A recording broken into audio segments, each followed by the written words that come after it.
بسم اللہ الرحمن الرحیم۔ السلام علیکم ورحمۃ اللہ وبرکاتہ۔ میں آپ کا دوست مظہر خان، آپ میرا فیس بک پیج اور یوٹیوب چینل دیکھ رہے ہیں۔ دوستو، آج آپ کی خدمت میں ایک ایسا خاص وظیفہ لے کر حاضر ہوا ہوں جس کے بارے میں خود نبی کریم صلی اللہ علیہ وآلہ وسلم نے قسم اٹھائی ہے، اور جس عمل اور وظیفے کے بارے میں خود نبی کریم صلی اللہ علیہ وآلہ وسلم قسم اٹھا لیں، کیا اس وظیفے یا عمل کی طاقت اور اثر میں کوئی شک ہو سکتا ہے؟ نہیں، ہرگز نہیں ہو سکتا۔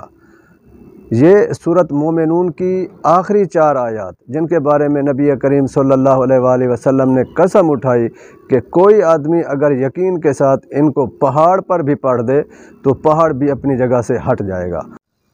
ان 4 آیات کی فضیلت معرف القرآن جلد 6 صفحہ نمبر 338 پر لکھا ہے کہ حضرت عبداللہ بن مسعود رضی اللہ تعالیٰ کی روایت ہے کہ ان کا گزر ایک ایسے شخص کے پاس سے ہوا جو کسی سخت مرض میں مبتلا تھا، تو حضرت عبداللہ بن مسعود رضی اللہ تعالیٰ نے اس کے کان میں یہ 4 آیات پڑھیں تو وہ فوراً ٹھیک ہو گیا۔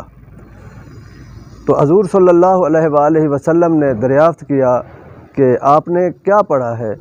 تو حضرت عبداللہ بن مسعود رضی اللہ تعالیٰ عنہ نے عرض کی، یا رسول اللہ، میں نے سورۃ مومنون کی آخری 4 آیات پڑھی ہیں۔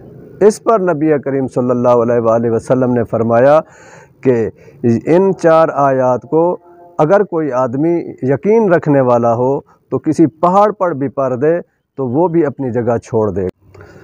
ان کرشماتی آیات میں روحانی اور جسمانی امراض کا حل ہے۔ وہ کرشماتی آیات یہ ہے، افحسبتم انما خلقناکم سے لے کر وقل رب اغفر وارحم وانت خیر الراحمین تک۔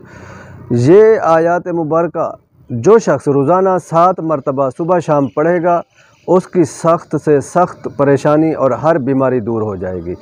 یہ ہر بیماری کا علاج ہے، یہ ہر پریشانی کا علاج ہے، یہ ہر طرح کے جادو جنات کا علاج ہے۔ انشاءاللہ وآخر دعوانا ان الحمدللہ رب العالمین۔